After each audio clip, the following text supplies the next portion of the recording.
karenanya Ibnu Qayyim rahimahullah punya perkataan yang indah dalam kitabnya Iddatus Sabirin wa Dhakhiratus Syakirin.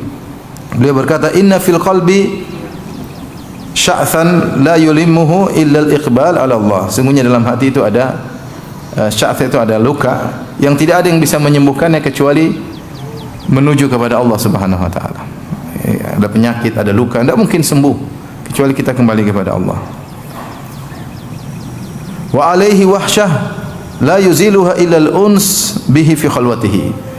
Dan ada keterasingan dalam hati, ya. Ada rasa keras, ada rasa tidak nyaman dalam hati. Tidak mungkin hilang kecuali dengan al-uns bihi fi khalwatihi, kecuali dengan bersama Allah dalam khalwat dengannya.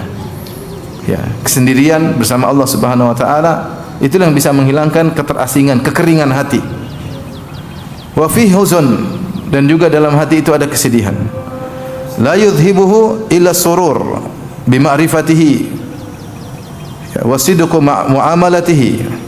Dan dalam hati itu ada kesedihan, tidak bisa hilang kecuali dengan kegembiraan yang kita raih dengan mengenal Allah Subhanahu wa taala dan jujur dalam bermuamalah dengan Allah Subhanahu wa taala. Wa fihi qalaqun la yusakkinuhu illa al-istima' alaihi wal firaru minhu ilaihi. Dan dalam hati ada kegelisahan, tidak bisa menenangkannya, ya, kecuali berkumpul dengan Allah Subhanahu wa taala, berlari dari maksiat kepada Allah menuju bertaat. Ya, ada api-api yang menyala karena penyesalan-penyesalan yang tidak bisa memadamkannya kecuali ridha dengan perintah Allah dan keputusannya, ridha dengan perintah dan larangan Allah, ridha dengan keputusan Allah, dan dengan memeluk kesabaran. Peluklah kesabaran sampai ke waktu bertemu dengan Allah Subhanahu wa taala. Baru jika demikian baru kemudian api penyesalan tersebut bisa redup.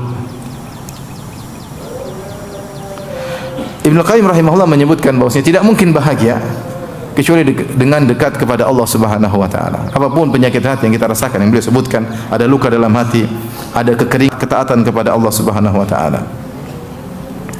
Wa fihi niranun hasaratin, dan dalam hati ada api-api penyesalan. La yutfi'uha illa ridha bi amrihi wa nahyihi wa qada'ihi wa mu'anaqati sabri ala dzalika ila waqti liqa'ihi. Dengan dalam hati ada kesedihan, ada kegelisahan, ada penyesalan, ada penderitaan, semua jalan keluarnya adalah khalwat dengan Allah Subhanahu wa taala.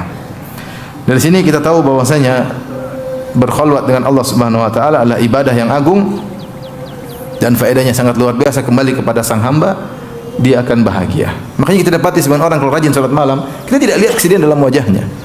Hidupnya mungkin setengah mati, ekonominya mungkin sulit, mungkin ada masalah keluarganya, tapi dia bisa menjalani dengan tenang. Kenapa? Dia berkhalwat dengan Allah Subhanahu wa taala. Sementara sebagian orang mungkin telah dipenuhi kebutuhan duniawinya, tapi gelisah, tidak tentram, tidak tenang. Kenapa? Dia mencari kebahagiaan tidak pada tempatnya. Dia mencari kebahagiaan pada sibuk dengan ngurusin manusia, sehingga dia tidak bahagia. Ini sebagaimana, ya, hal yang sudah dijelaskan oleh para ulama, tinggal kita mau praktek atau tidak. Anda ingin bahagia, mudah, khalwat dengan Allah Subhanahu wa taala.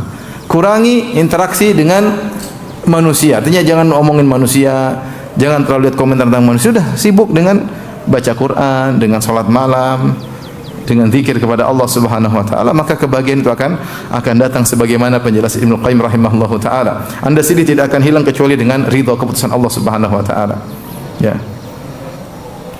Anda tidak akan hilang kegelisahan kecuali dekat dengan Allah Subhanahu wa taala. Oleh karenanya Muslim bin Yasar berkata, "Ma taladzadzal mutaladzizun bimithli khalwati bimunajatillahi azza wa jalla." Tidaklah orang-orang berlezat-lezat seperti kelezatan bermunajat dengan Allah Subhanahu wa taala. Muhammad bin Yusuf berkata, "Man arada ta'jilan ni'am falyukthir min munajatil khalwah." Siapa yang ingin nikmat disegerakan, itu kebahagiaan disegerakan, hendaknya dia memperbanyak bermunajat kepada Allah dalam khalwatnya. Dalam khalwatnya ingin segera nikmat didapat dengan cara demikian, ya. Makanya Ibnu Taimiyah rahimahullah berkata, "Inna fid dunya jannatan man lam yadkhuluha lam yadkhul jannatal akhirah." Di dunia itu ada surga, yaitu kebahagiaan. Siapa yang tidak masuk dalam kebahagiaan dunia, dia tidak akan mendapatkannya di akhirat kelak. Sekarang Ibnu Taimiyah rahimahullah berkata, orang yang beriman yang sering mengingat Allah Subhanahu wa taala pasti bahagia, pasti bahagia.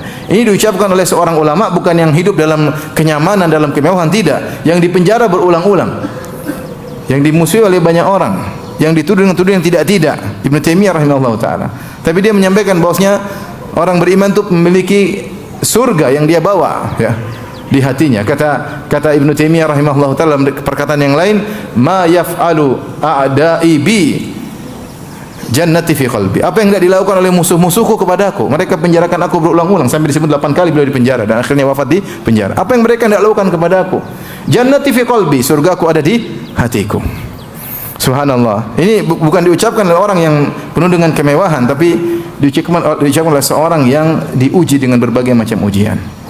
Makanya sebagian salaf mengatakan, "Lau ya'lamu al-muluk wa abna'ul muluk ma nahnu fihi minan na'im." Seandainya para raja dan para pangeran-pangeran tahu tentang nikmat yang kami rasakan, la jaladuna alaihi bisuyuf, tentu mereka akan memerangi kita untuk merampas kebahagiaan tersebut. Ya.